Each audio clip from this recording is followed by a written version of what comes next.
pionera del movimiento de la consciencia en los años 80, en plena movida madrileña.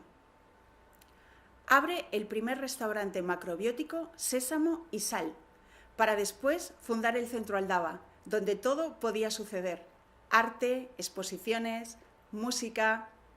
Introduce la Gestalt y demás terapias alternativas en España. En el mejor momento profesional, se da cuenta de que algo no funciona en su vida: la pareja. Entonces decide desaparecer y dejarlo todo hasta encontrar las respuestas. Hablamos de qué es ser mujer. Hablamos de polaridad masculino-femenino. Hablamos de crear relaciones sanas, en libertad y duraderas. Hablamos de una nueva sexualidad. Hoy, en el Camino del Héroe, Carmen Enguita. Hola, bienvenidos al Camino del Héroe y le damos la bienvenida también a Carmen Enguita, que nos va a contar un poquito pues, cómo ha llegado a ser la mujer que es hoy y qué tránsito ha hecho al recorrer ese Camino del Héroe, porque todos lo hacemos, todos somos llamados. Hola Carmen. Hola, qué bien estar aquí. Yo también estoy muy contenta de que estés aquí. Bueno, a mí me gustaría que nos contaras cómo fue tu niñez, porque fuiste una niña un poquito de los que llaman rarita, ¿no? Que no se encontraba bien dentro del sistema y no sabía muy bien, no eras normal como los dos niños, tenías ahí una parte introspectiva ya desde pequeñita, ¿no? Cuéntanos un poquito. No era normal. Entonces tuve una niñez bastante solitaria, muy en el campo y muy con mi perro, que eso me ayudó muchísimo. Y ya desde que recuerdo muy pequeña era muy inquieta. Yo me preguntaba qué hacía aquí. Me costaba mucho estar en el cuerpo, me dolía mucho, me entristecía mucho las cosas que veía a veces. Entonces, para mí, lo que la niñez fue muy interesante es ese salvajamiento que se me permitió, que no siempre fue fácil. Ahora, claro, ahora es un regalo, lo vivo como un regalo, pero cuando era niña era como una sensación un poco de abandono, de estar a la deriva de la vida. Pero la naturaleza me dio lo que necesitaba realmente, me dio mucho consuelo, mucha inspiración, mucha sabiduría, que realmente yo creo que ahí nació lo que después me dediqué. Una de las cosas que me encantaba es hacer, aparte de ir con mi perro y buscar tesoros, buscábamos tesoros en el campo y luego yo iba al jardín de mi casa, hacía un huequito y los enterraba y me olvidaba, y tiempo después buscaba los tesoros, que es lo que hago ahora, desvelar tesoros. Así es que ahí nació mi vocación. Y bueno, pues yo me recuerdo siempre a mí misma muy inquieta,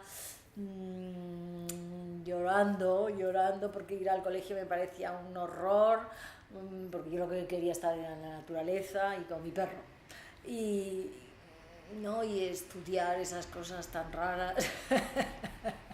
Bueno, y también me dijiste que bueno, te sentías un poquito como sola, ¿no? Porque... Sí, me sentía sola porque, bueno, mis inquietudes no tenían un eco exterior. Y según ni por parte familiar, ni por parte del sistema educativo, ni los amigos. No. Entonces, bueno, claro, yo me integraba como iba pudiendo, pero siempre hubo esta inquietud de cómo hay que hacer para vivir aquí en la tierra, qué cosa tan rara es esta. De hecho, en la adolescencia yo pensé que nunca iba a poder vivir, que era muy complicado vivir aquí, salir al mundo y trabajar, y esta cosa que hacían todos, trabajar. Y a mí eso me dolía mucho, ver a personas que vivían para trabajar. Y yo decía, es que eso no puede ser, no hay que vivir para trabajar, hay que hacer como los pájaros, los animales, es otra cosa, hay que ofrecer algo. Pero eso de ese esfuerzo, esa lucha, ¿no?, de ir para trabajar, eso me quedó muy claro que no era así. Y ahí fue a lo mejor donde tuviste tu primera crisis, ¿no? Bueno, sí, yo creo que nací ya con una crisis. Nací con una crisis porque existencial, porque como no encajaba. Entonces creo que eso ha sido muy hermoso, porque eso me ha dado el aprendizaje creativo de cómo vivir en la tierra, o sea, cómo hay que hacer para encarnar. Cómo hay que hacer verdaderamente para que la encarnación sea un gozo y sea un placer, y que te guste estar aquí en la tierra, ¿no? Y bueno, eso se fue dando muy poquito a poco y bueno, sí, conseguí encarnar. Bueno, y de ahí empiezas tu trayectoria, bueno, poquito a poco, pasito a paso, en la movida de los 80, ¿no? Arrancas en la movida de los 80. Sí, bueno, antes de los 80 lo que a mí me abrió un poco, porque estaba como muy perdida, porque acabé mis estudios y era el tiempo de ir a la universidad y bueno, yo tenía una vocación humana, ¿no? Como siempre. Y entonces pues quería estudiar medicina, pero yo fui a la universidad y me decía, ay, no, esto no es lo que quiero. Bueno, pues enfermera, me suspendieron el examen, que lo agradezco muchísimo. No por nada, sino porque, bueno, me pude dedicar.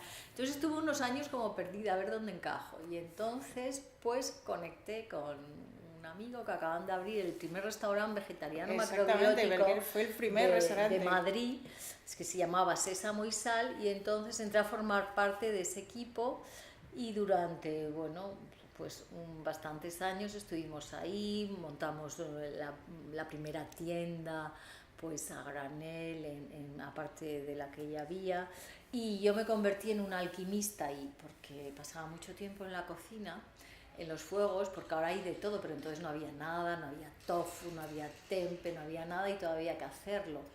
Y pasaba la consulta a un médico de medicina energética que cambiaba las dietas, las formas de comer. Claro, te estoy hablando en los años 70, cuando a alguien le decías... Que aquí en España eso era chino, prácticamente. Cuando le decías que tenía que comer arroz integral y dejar de comer determinadas cosas, azúcar, simplemente, y comer más cosas integrales y más verduras y menos fritos, pues eso era una revolución increíble, ¿no? Entonces, pues yo les facilitaba, les hacía dulces,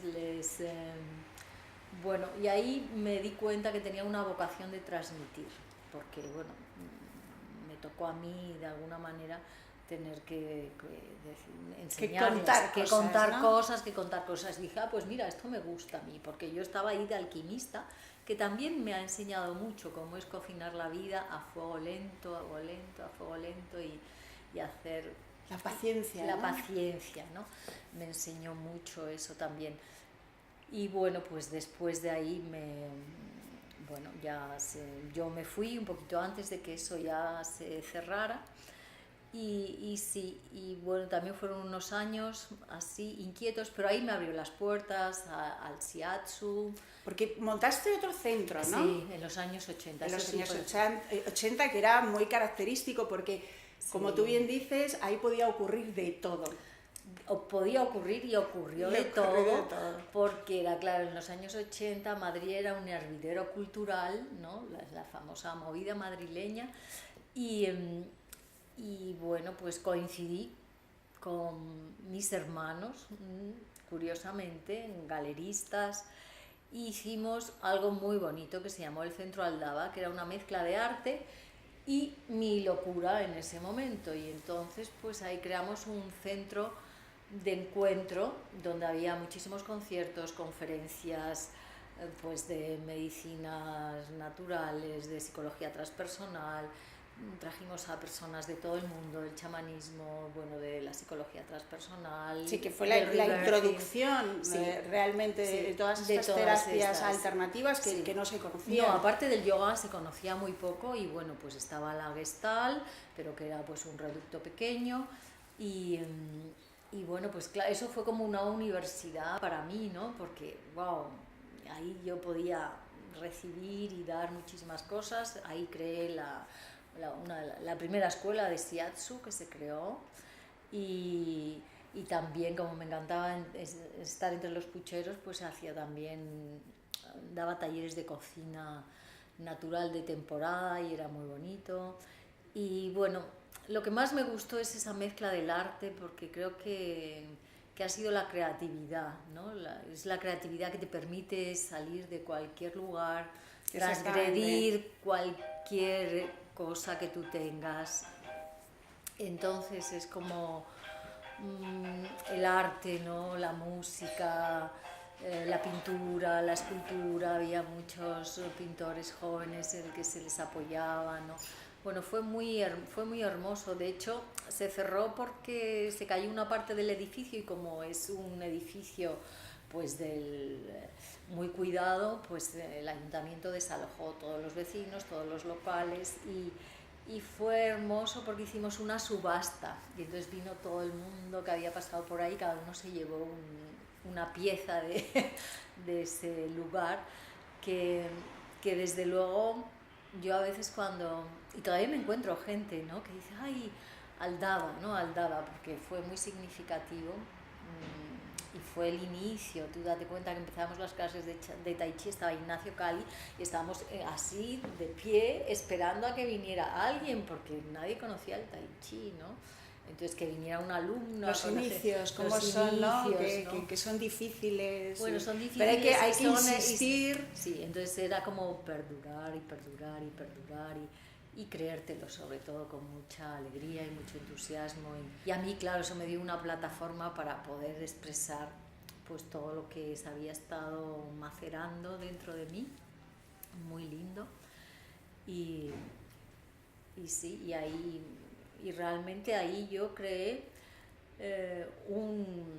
una dirección muy fuerte, ¿no? Porque, una direccionalidad. Sí. Una dirección muy fuerte dentro de ti. Sí, muy fuerte, desarrollé muchos valores que podemos decir de cualidad masculina, cómo irrumpir en el mundo, cómo ser exitosa, porque yo en aquella época, ya más adelante, cuando ya se cerró el centro Aldaba, entonces en esa época pues tenía a mi pareja, el que ha sido padre de mi hija, que creamos algo maravilloso juntos. Él me apoyó muchísimo a co-crear el centro Aldaba después, y cuando se tuvo que cerrar pues mantuvimos todo lo que fue el rebirthing, y yo me fui a Estados Unidos a hacer unos cuantos máster y a ser trainer de un taller sobre relaciones, porque mi vida todo iba maravilloso excepto las relaciones. Fíjate de pareja.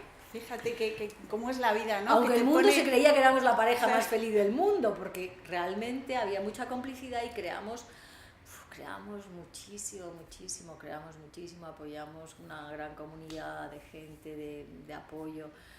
Bueno, pues eso era la bomba, pero cuando se abría la puerta de casa, oye, claro, yo daba muchos talleres. Tú date cuenta que en aquella época los talleres eran de 100 y pico, 200 personas, 300 personas, ¿no? Entonces yo llegaba desde esa energía de que me iba a una parte del mundo y siempre eres, pues... Y no había un encuentro, no encontráis un encuentro con la pareja. Y cuando llegaba era como algo que se cerraba dentro de mí, entonces pues era muy hiriente para mí, ¿no? Muy hiriente porque yo no entendía por qué. Yo aplicaba todo lo que sabía de las relaciones, me fui a Estados Unidos, traje ese taller de Loving Relationship Training a España, me hice trainer, o sea que yo era muy obediente, ¿no? Decía, venga, esta es la lección que aprender, así es que aprendámosla.